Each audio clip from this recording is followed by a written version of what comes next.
Hey there, Ryan Reynolds here. It's a new year, and you know what that means. No, not the diet. Resolutions. A way for us all to try and do a little bit better than we did last year. And my resolution, unlike big wireless, is to not be a raging and raise the price of wireless on you every chance I get. Give it a try at mintmobile.com/switch. $45 upfront payment required, equivalent to $15 per month. New customers on first 3-month plan only. Taxes and fees extra. Speed slower above 40 gigabytes on unlimited. See mintmobile.com for details. Today on CityCast Portland, we're looking into some of the best ways to keep moving and have fun while staying dry this season. Walking us through some of our city's best indoor activities is Ryan Hashigan. They're the founder of Icicle Tricycles, the managing director of Better Block PDX, and the director of the Steel Bridge Skate Park Coalition. And somewhere in between all that, Ryan is also keeping up with more hobbies than most of us take up in a lifetime. From contra dancing to competitive puzzling, they have ideas for activities that'll keep your body and your spirits active all winter long. It's Monday, January 6th. I'm Claudia Meza, and this is what Portland's talking about. I was told that you're involved in a ton, like a lot of different activities in Portland. But I imagine that you also get those midwinter blues, just like everyone else not wanting to leave the house. How do you motivate yourself to get outside? I mean, there's something to be said for staying home too.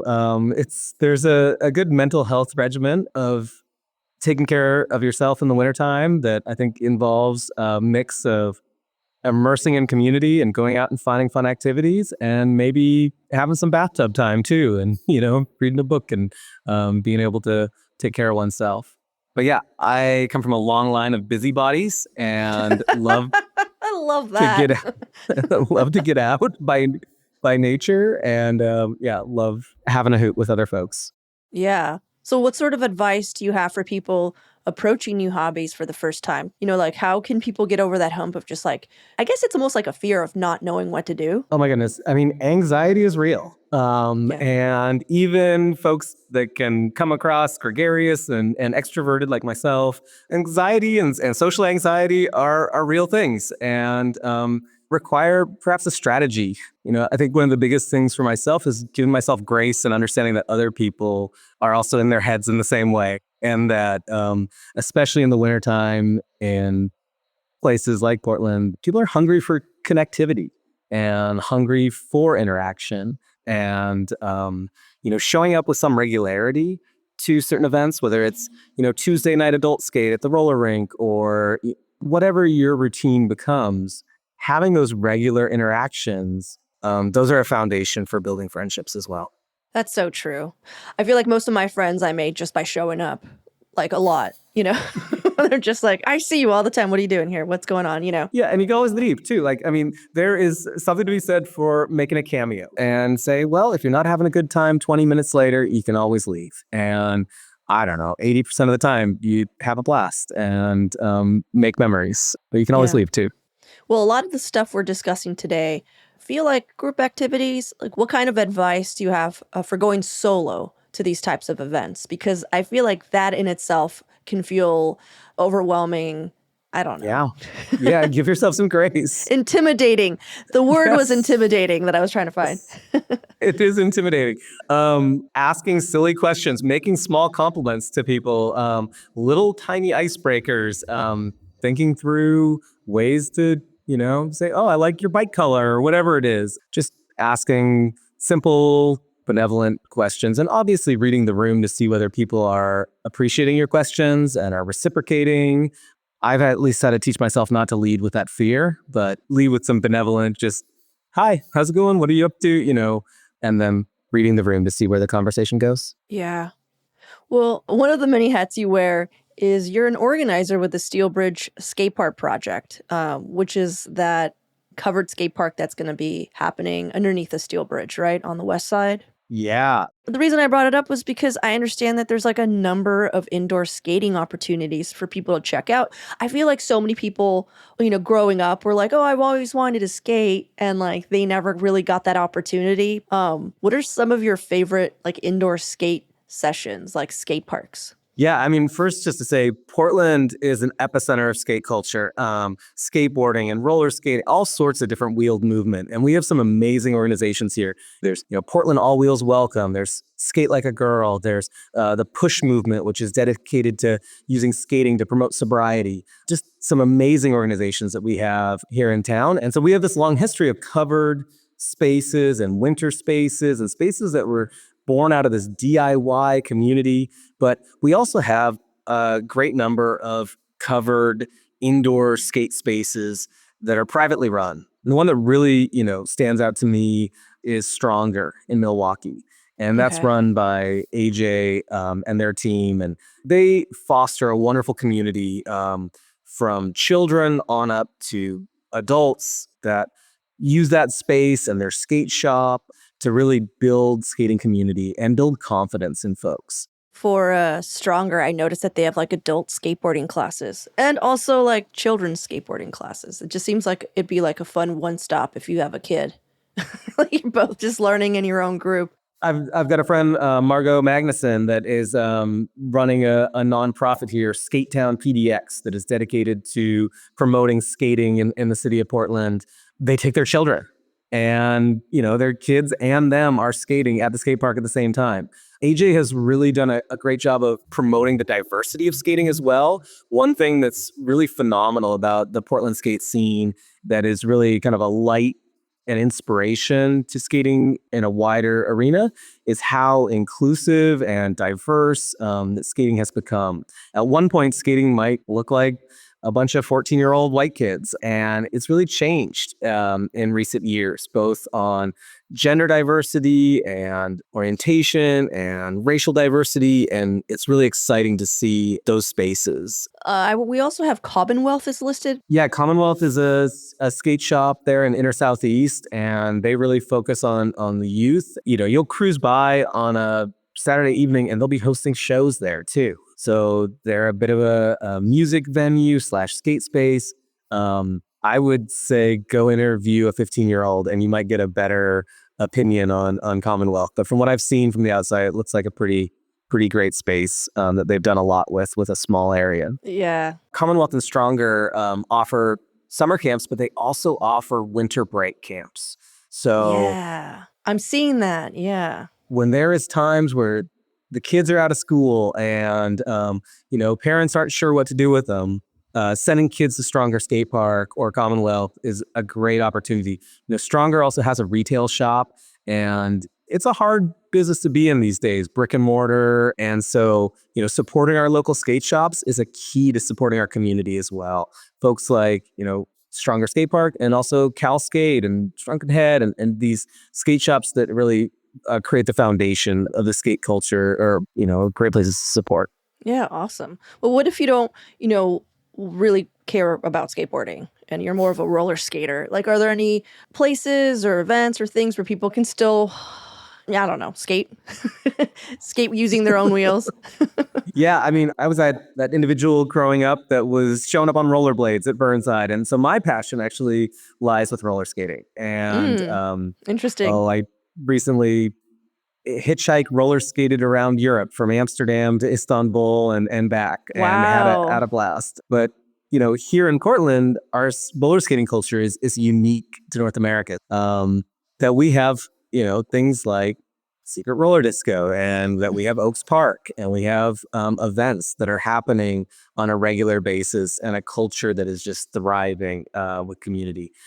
Oaks Park is a hopping spot. Tuesday night, Sunday night, they've got adult jam skate. Last night I was at Gay Skate. It was packed and a wonderful time. Oaks Park, we are so blessed to have a facility like that in the city, and also Yeah. the home of the Rose City Rollers, like international roller derby world champions. Yeah. One other cool indoor skating opportunity is an individual, Chickpea, is running the Skate Oregon School and does classes and lessons and brings in skaters from all over North America, teaching folks Atlanta style of skate, different styles of skating from around the country. This is roller skating we're talking about, right? Roller skating, yes. Roller Yeah. skating, dance moves and jam moves. And Chickpea is a wonderful instructor and has a whole team of skate certified instructors for roller skating at Lloyd Center at their school. So check out Chickpea and some of the work they're doing at Lloyd Centers. Good option. That's so cool. I was looking them up as you were talking, and I didn't know there were so many certifications. Like they're Roll Right certified, they're Skate IA. There's just all this stuff, and it's so cool. I didn't even know there were different styles. I didn't grow up roller skating. I grew up skateboarding. But now that I'm trying to get into skiing, I'm like, maybe I should have learned, roller skating. Yeah, not too late. Yeah. Go down and talk to Chickpea. Chickpea will teach you from how to just make basic steps on how to be busting out the moves. So we are really blessed to have such a wealth of skate opportunities in Portland. Yeah. Okay, well, let's take a quick break here. When we come back, more ideas for how to stay active and dry this winter.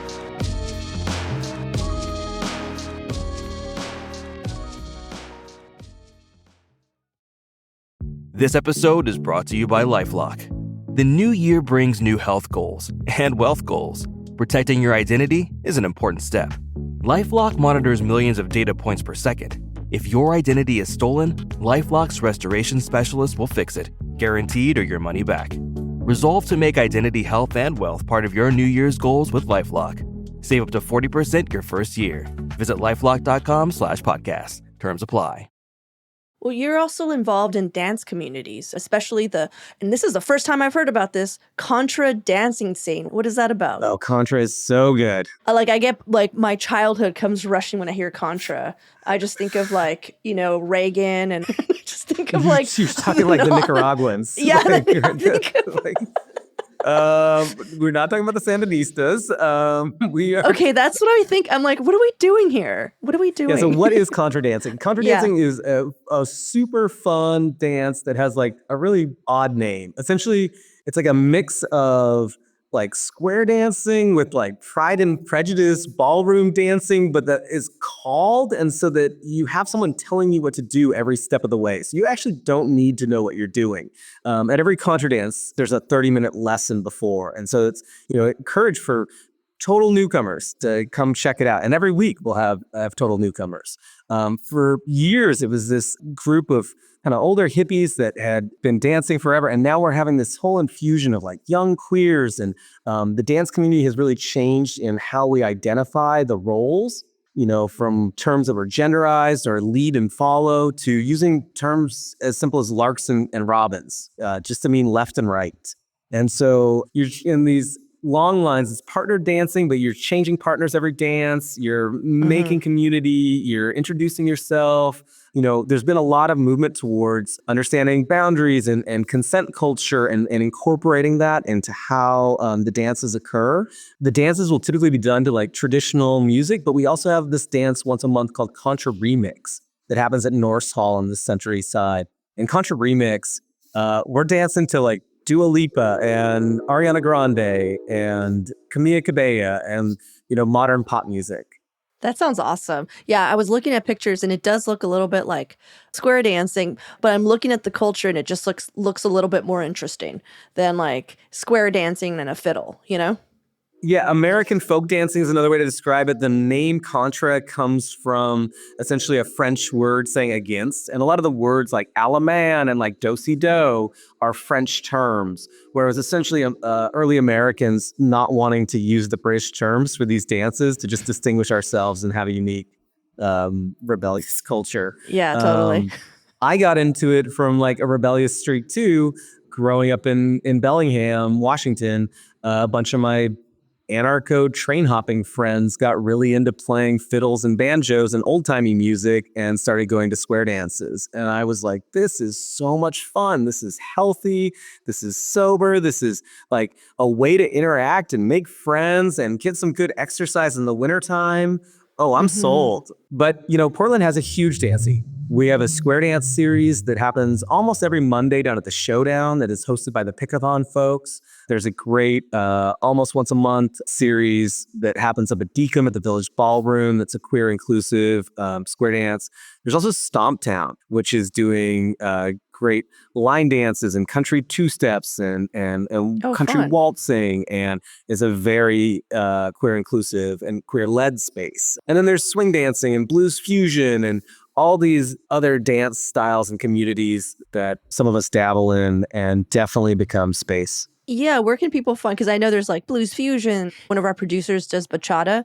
There's also tango. There's so many different styles, and people go alone, and they find a partner there, which is pretty cool.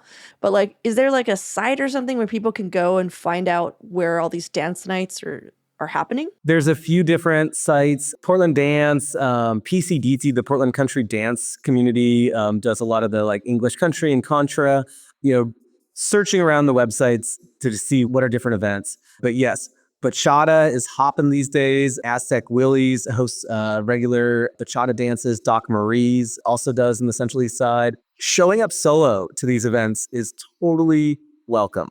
You show up with a good attitude and a willingness to learn. Show up for the lesson. That is the secret sauce. Don't be afraid. Which is early. Yeah. Yeah. That's like the first thing that happens that night is the lesson. So you don't want to be late. Yeah, don't show up fashionably late to a dance. Show up for that 30-minute lesson because that's the spot, especially if you're showing up solo, where you're going to learn the moves and other people are going to be welcoming you and offering you dances and teaching you and kind of understanding that you're coming to this as a beginner, that it's new to you. And even as you get better and progress in the community, it's still fun to show up to the lessons, to be that person supporting the new folks showing up. Nice. Well, I also heard you're a futsal player. Barely.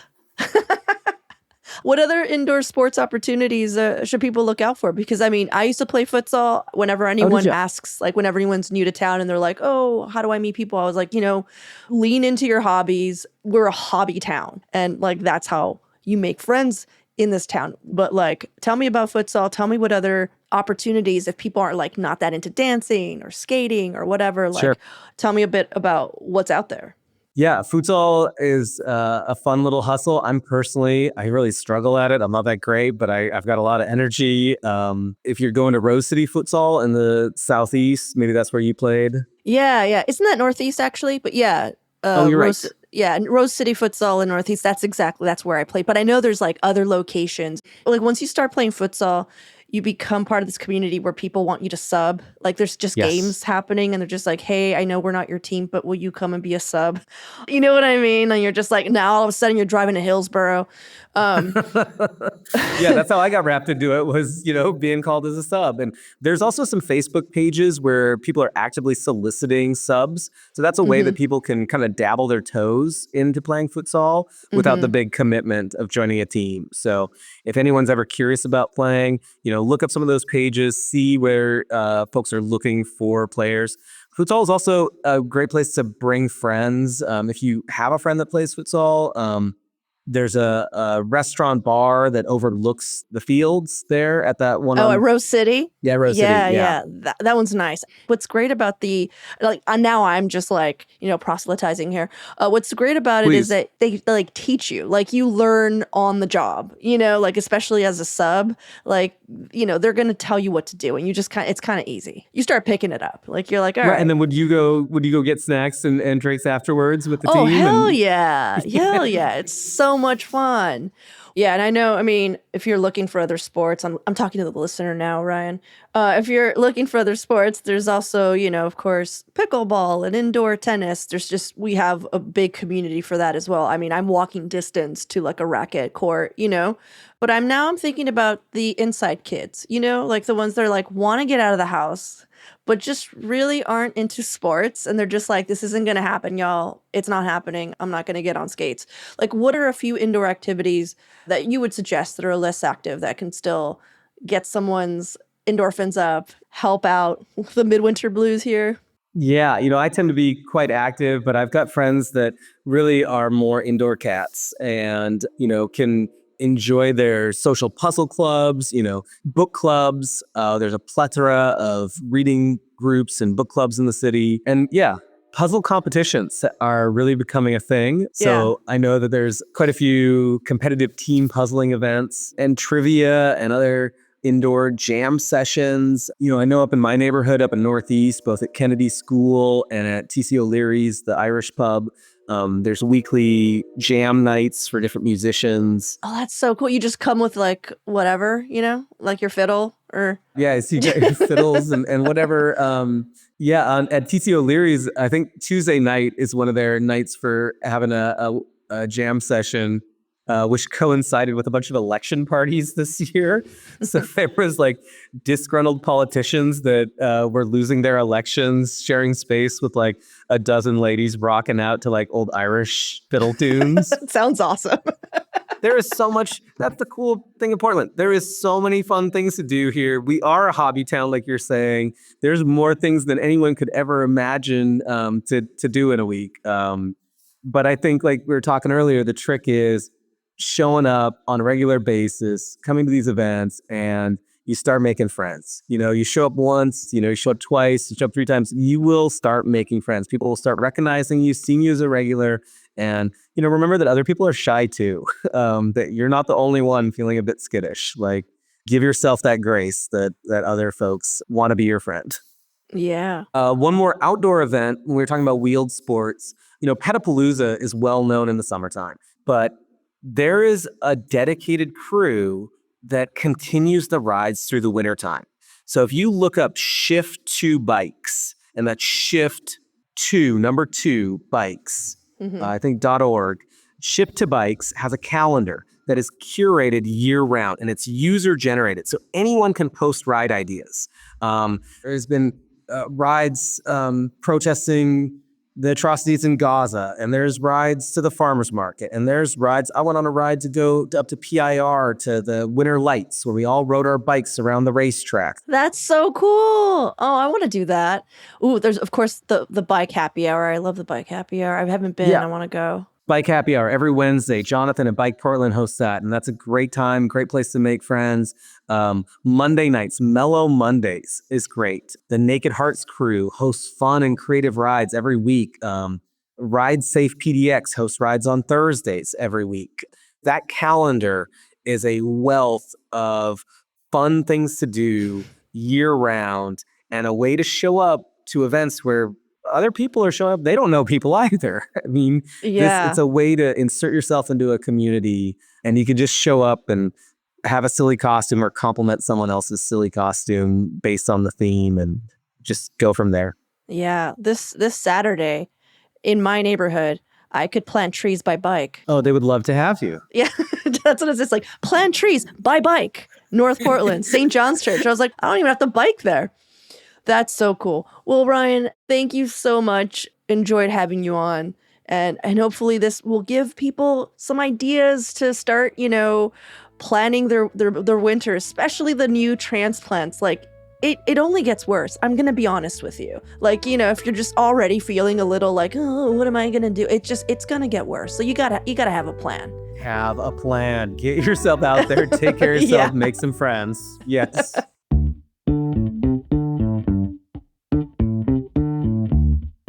That's all for today here on CityCast Portland. Thanks so much for listening. If you enjoyed the show, please share it with a friend, rate or leave us a review. It really does help us out. We'll be back tomorrow morning with more from around the city. Until then, see you at Slim's.